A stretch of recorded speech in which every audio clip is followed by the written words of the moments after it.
안녕하세요. 도슨트 정호철입니다. 잘 보고 계십니까? 드디어 뜨거운 여름이 끝났습니다. 아침 저녁으로 선선해져서 그래도 좀 살만한 것 같아요. 또 가을이 오고 있잖아요. 가을이 오면 또 찬바람 불 때 마음은 따뜻하게 전시 봐야죠. 서울뿐만이 아니라 여러 지역에서 좋은 전시가 너무 많이 열리고 있어. 추천 전시 5개 해봤는데 진짜 이 5개는 고르고 골랐어요. 이 5개는 무조건 보되 다른 전시도 좋은 게 너무 많으니까 못 넣은 거 꼭 다 보셨으면 좋겠어요. 첫 번째 전시부터 대단하죠. 오랑주리 오르세 특별전. 여기서 이미 끝났어. 지금 오랑주리와 오르세 특별전이 열리는데 안 본다는 건 너무한 겁니다. 자, 오랑주리 모네의 수련이 유명한 곳이죠. 하지만 이제 모네의 수련만 있는 건 아니고 다른 작품들도 있어요. 그리고 오르세 미술관 워낙에 유명하잖아요. 나중에 우리 오르세 미술관 또 특별전 또 길게 찍으면 좋을 것 같아요. 근데 이게 더 붙어요. 세잔, 르누아르예요. 그러니까 이 전시는 오랑주리와 오르세지만 세잔과 르누아르가 붙는 거죠. 예술의 전당 한가람 미술관에서 진행되는데 2016년 이후에 약 10년 만에 그 프랑스 국립미술관의 명작들을 만나는 어떤 대규모 기획전이라 할 수 있을 것 같아요. 자, 특히 이 오랑주리 미술관 소장품 39점을 포함해서 유화만 약 50여 점, 그리고 사진이나 어떤 영상을 포함해서 약 120여 점이 한국에 왔어요. 저도 개인적으로 지금 가장 기대되는 전시가 아닐까라고 생각을 해보고, 그리고 이 중에 상당수가 놀랍게도요, 찾아보니까 국내 최초로 공개되는 작품이라고 해요. 세잔, 르누아르, 너무 유명한 거장들이잖아요. 자, 그리고 이 두 거장의 작품을 단순히 나열하기만 한 게 아니에요. 특이하게도요, 대화 형식으로 구성되어 있어요. 인상주의라는 출발점을 공유하고 있긴 하지만 또 이 두 사람은요, 전혀 다른 길을 갔거든요. 두 예술가의 여정을 만나볼 수 있는 거죠. 폴 세잔, 혹시 여러분 그 이야기 아세요? 실제로 세상을 바꾼 세 개의 사과 이야기가 있어요. 첫 번째 아담과 이브, 선악과. 두 번째 뉴턴의 머리 위로 떨어진 사과. 세 번째가 세잔의 사과예요. 실제로. 그리고 요즘에 스티브 잡스의 애플, 그것도 넣어요. 4개라고 하는데 그 정도로 세잔은 위대하다 그래요. 그리고 그 유명한 20세기 최고의 천재가 피카소가 뭐라고 했냐? 세잔이 내 아버지다. 세잔은 뭘 했냐? 본질과 어떤 구조를 향한 탐구, 그리고 집이 굉장히 잘 살았는데 돈도 거의 안 쓰고 나중에 자기 고향에 박혀서 사과와 산만 그려요. 어떻게 보면 진짜 수도승 같은 화가가 아닐까. 그리고 어떤 인상주의가 찰나에 순간 지나가는 그 인상을 그렸다면, 세잔은 그게 아니라 무언가 변하지 않는 견고한 자연의 본질이 있다 이거예요. 그래서 그 자연을 원통, 원뿔 환원을 시킨 거예요. 이 세 가지로 자연을 표현할 수 있다. 환원을 시켰죠. 그리고 그걸 이뤄냈는데, 그리고 그의 작품을 보면요, 견고한 구도, 힘 있는 붓터치, 그리고 약간 기하학적으로 보여요. 그런 구도를 볼 수 있는 거죠. 그리고 피에르 오기스트 르누아르는 길이 좀 달라요.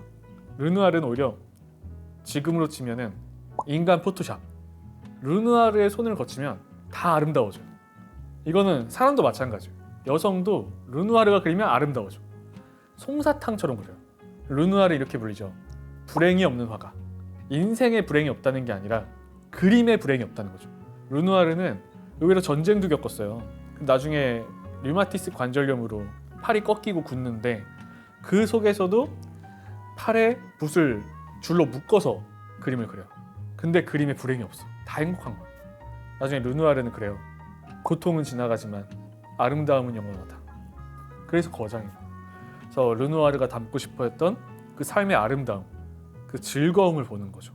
딱 보고 있으면 진짜 그 붓터치가, 세잔은 탄탄 견고, 르누아르는 부드럽고 말랑말랑. 전혀 다른 길이에요. 그래서 그 르누아르는 그 붓터치를 보는 것만으로도 좀 기분이 좋다, 따뜻해진다, 행복을 주는 화가인 거죠. 여러분 어떤 게 끌리는지 이거 약간 비교하면서 봐도 좋을 것 같아. 나는 견고함인지 부드러움인지. 자, 이렇게 이 두 예술가, 두 거장의 비슷하지만 다른 그런 예술을 비교할 수 있는 전시, 어떤 미적인 감상을 넘어서 또 예술의 철학을 느낄 수 있는 전시가 오랑주리 오르세 특별전이에요. 이거는 정말 꼭 봐야 될 것 같아. 자, 그럼 두 번째 추천 전시, 또 국보급 컬렉션의 향연입니다. 국립현대미술관. 또 믿고 보는 미술관 중에 하나죠. MMCA 해외 명작 수련과 샹들리에입니다. 이 자연 속 미술관이라는 별명이 있어요. 국립현대미술관 과천관이죠. 이름만 들어도 설레는 작가들이 총출동합니다.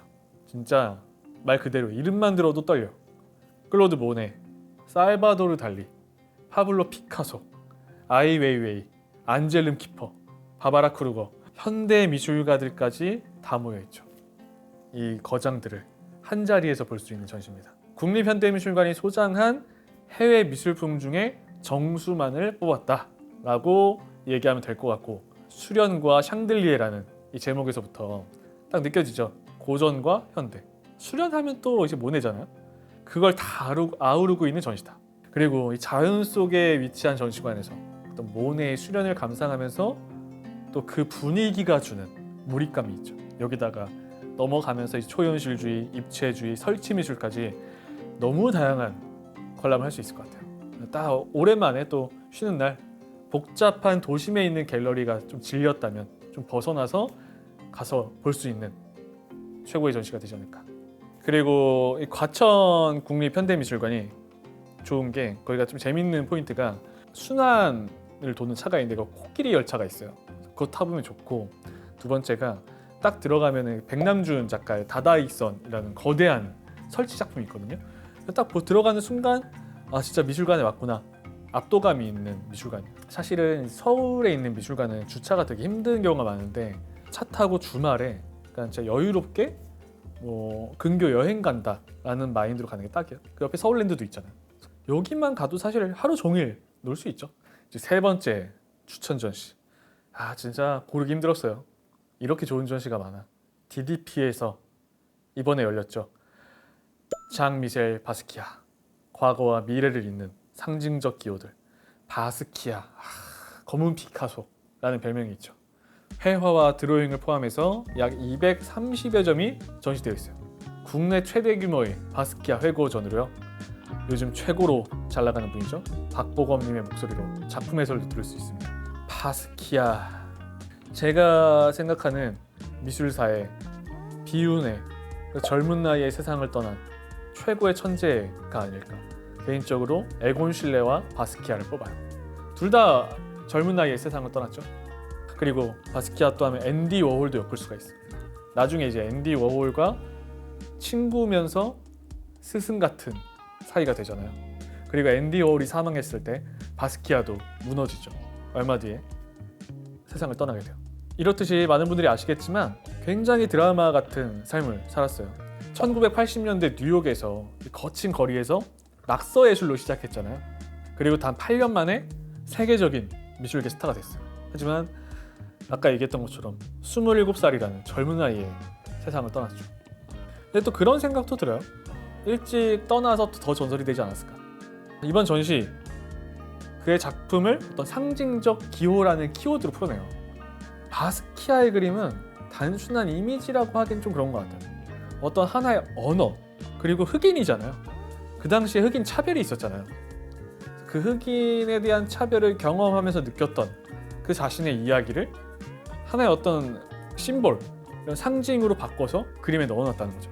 그중 대표되는 게 왕관, 그죠? 해골, 이런 것들을 좀 찾아가서 의미를 알고 보면 훨씬 재밌을 것 같아요. 이 모든 게 어떤 인종차별과 권력, 그리고 정체성이라는 어떤 무거운 주제를 탐구하기 위한 바스키아만의 시각 어휘였던 거죠. 바스키아는 그냥 보면은 힙한 건 알겠는데 그림 자체는 이해가 좀 어려울 수 있어요. 그래서 이 사람이 왜 이런 상징적인 기호를 그리는지를 알고 가셔야 돼요. 그러면 읽히는 게 되게 많아요. 그리고 이번 전시 대표작 중에 하나가 육체와 영혼, 이 초기 걸작으로 평가받는 무제, 이런 것들이 바스키아의 날 것을 그대로 보여주지 않나. 그렇죠? 그 에너지와 복합적 이미지.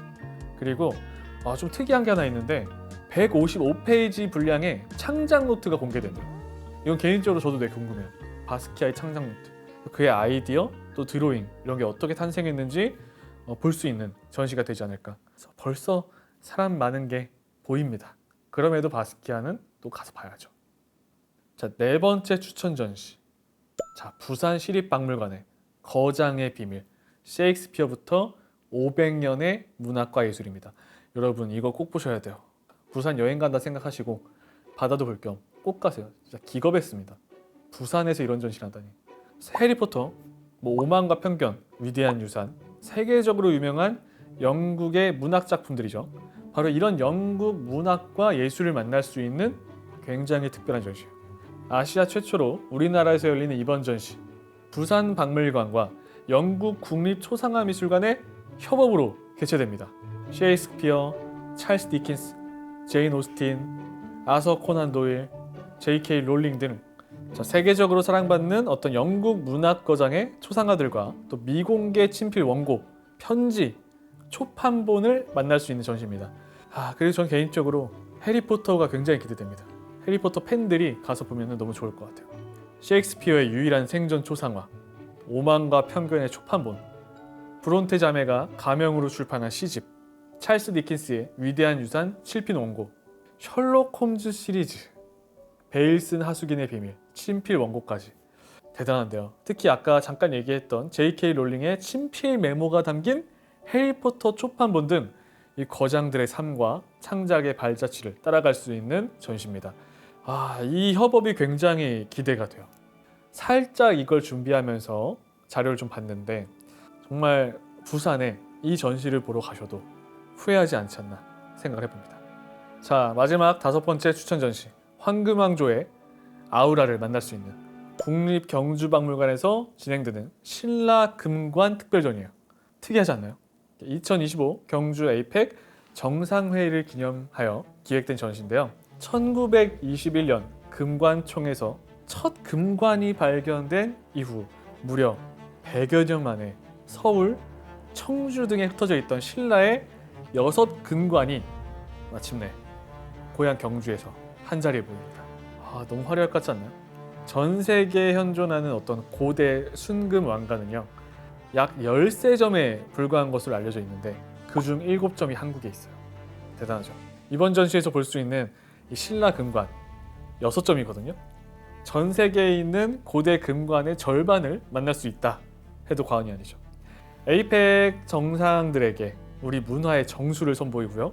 국민들에게는 또 자부심, 좀 딱 느껴질 것 같아요. 그 자부심이. 이번 전시에서 나뭇가지 모양의 세움 장식과 사슴뿔 모양의 세움 장식, 고분옥과 달개 장식 등 화려한 신라 금관을 만나볼 수 있어요. 신라의 찬란한 역사와 우리 문화유산의 또 위대함을 볼 수 있는 전시죠. 사실 서양의 위대함, 서양 미술을 많이 보는데 그와 섞어서 또 우리나라의 또 위대함을 느낄 수 있는 전시가 되지 않을까라고 생각을 해봅니다. 자, 이렇게 전시 5개 추천했는데요. 진짜 고르고 골랐습니다. 다 봐야 돼요. 정말 여행 삼아서 이 전시들을 돌면 딱 마음이 가득 차는 달이 되지 않을까라고 생각을 해보면서, 자, 혹시나 여기 소개되지 않은 전시 또 추천해 주실 게 있다면 언제든지 댓글로 써주시고요. 나중에 후기 올려주셔도 좋을 것 같아요. 그럼 다음에 또 재밌는 전시 추천으로 찾아오도록 하겠습니다. 안녕.